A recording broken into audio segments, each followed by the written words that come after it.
Hi friends, இன்றைக்கி நம்ம பிசிபெல்லாபாத் எப்படி செய்யலான்னு பார்க்கலாம். ரொம்ப இது ஈஸியான ரெசிபி. பார்க்குறதுக்கு சாம்பார் சாதம் மாதிரி இருந்தாலும் டேஸ்ட்டில் நிறைய டிஃப்ரென்ஸ் இருக்கும். இதுக்கு நான் முதல்ல 1 டம்ளர் அரிசி எடுத்துக்கிறேன். அதே டம்ளரில் பாதி அளவு துவரம்பருப்பு எடுத்துக்கிறேன். இப்போ பருப்பையும் அரிசியையும் நல்லா கழுவி 2-3 தடவை கழுவிடுங்க. கழுவுனதுக்கப்புறமா தண்ணி ஊற்றி ஒரு மணி நேரம் ஊற வச்சுருங்க. அது ஊறுற நேரத்தில் இதுக்கு தேவையான வெஜிடபிள்ஸ்லாம் கட் பண்ணிடலாம். ஒரு பெரிய எலுமிச்சம்பழம் சைஸ் புளி எடுத்து ஊற வச்சுருக்கேன். 2 பெரிய சைஸ் உருளைக்கிழங்கை கட் பண்ணி வச்சுருக்கேன். 3 பெரிய கேரட் கட் பண்ணி வச்சுருக்கேன். தேவையான அளவு பீன்ஸ் கட் பண்ணி வச்சுருக்கேன்.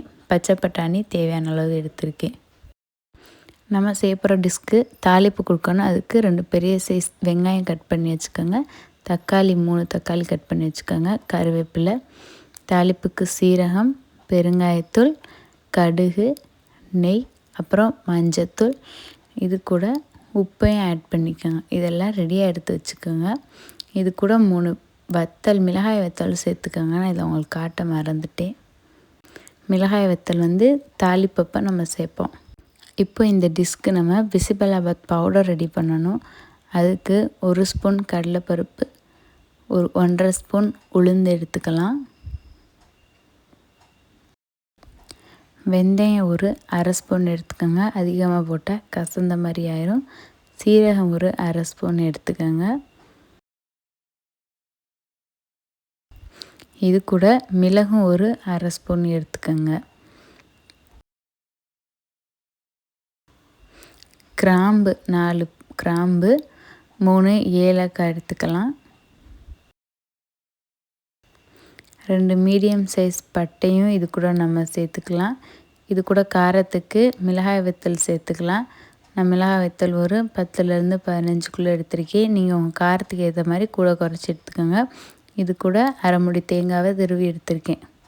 இப்போ இந்த மசாலாவெல்லாம் லைட்டாக வறுத்து பொடி பண்ணணும். அதுக்கு முதல்ல ஒரு பேனில் எண்ணெய் சேர்த்துட்டு அது கூட உளுந்தையும் கடலைப்பருப்பையும் முதல்ல சேர்த்து அதை லேசாக வறுத்து எடுத்துக்கோங்க.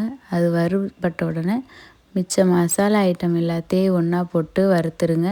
இந்த ப்ராசஸ் எல்லாமே சிம்லே பண்ணுங்கள், இல்லைன்னா கருகிரும். மசாலாவும் வறுத்து வந்ததுக்கப்புறம் நம்ம எடுத்து வச்சுருக்க மிளகாய் வத்தலை சேர்த்துக்கலாம். மிளகாய் வத்தல் வறுத்ததுக்கப்புறமா தேங்காவையும் நம்ம இது கூட சேர்த்து நல்லா வறுத்து எடுத்துக்கிறோம். இப்போ நம்ம வறுத்து வச்சுருக்க பொருளெல்லாம் ஒரு பிளேட்டில் வச்சு தனியாக வச்சு ஆற வச்சுருங்க. இது ஆறுனதுக்கப்புறமா ஒரு மிக்சர் ஜாரில் இந்த வறுத்த பொருட்கள் எல்லாத்தையுமே ஒன்றா சேர்த்து அரைச்சிடலாம். நல்லா ஃபைன் பவுடராக அரைச்சி எடுத்துக்கோங்க. நம்ம எண்ணெய் சேர்த்துருக்கனால கொஞ்சம் அரைப்பட நேரம் ஆகும். கொஞ்சம் 1 நிமிஷம் சேர்த்து அரைச்சி எடுத்திங்கன்னா நல்லா ஃபைன் பவுடராக அரைஞ்சி வந்துடும். இப்போ நம்மளுக்கு பிசிபெல்லாபாத் பவுட்ரு ரெடி ஆயிடுச்சு. அடுத்து நம்ம பருப்பு, காய்கறி எல்லாம் வேக வச்சு எடுக்கணும். அதுக்கு குக்கரில் பருப்பையும் அரிசி ஊற வச்சுருந்தோம்ல, அதை நல்லா கழிஞ்சிட்டு தண்ணியை வடிகட்டு சேர்த்துக்கோங்க. இப்போ நம்ம நறுக்கி வச்சுருந்த வெங்காயம், கேரட், பட்டாணி, பீன்ஸ் எல்லாத்தையும் ஒன்றா இது கூடயே சேர்த்துக்கலாம். இப்போ இது கூட 1 ஸ்பூன் மஞ்சள் தூள் ஆட் பண்ணிக்கோங்க. உப்பு உங்கள் டேஸ்ட்டுக்கு ஏற்ற மாதிரி இது கூட சேர்த்துக்கலாம். நான் 1.5 டம்ளர் அரிசியும் பருப்பு எடுத்ததுக்கு 3 டம்ளர் தண்ணி சேர்த்துக்கிட்டேன்.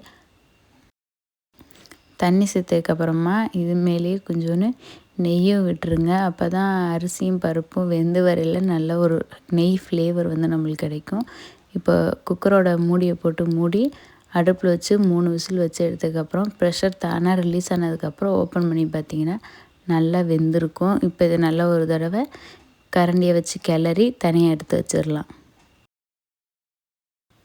இப்போ நம்ம தாளிப்புக்காக நறுக்கி வச்சுருந்த பொருட்கள் எல்லாம் தாளிக்கலாம். அதுக்கு ஒரு பேனில் எண்ணெயை விட்டு எண்ணெய் நல்லா சூடேறினதுக்கப்புறமா இது கூட கடுகு, அதுக்கப்புறம் சீரகமும் சேர்த்துக்கிறோம். கடுகு சீரகமும் நல்லா பொரிஞ்சதுக்கப்புறம் நம்ம நறுக்கி வச்சுருந்த வெங்காயத்தை இது கூட சேர்த்து நல்லா வதக்கி எடுத்துக்கலாம்.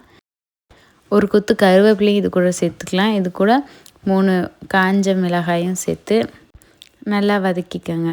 இப்போ வெங்காயம் கண்ணாடி பதம் வர அளவுக்கு வதங்கினதுக்கப்புறமா இது கூட நம்ம வெட்டி வச்சுருந்த தக்காளியை சேர்த்து நல்லா வதக்கிக்கலாம்.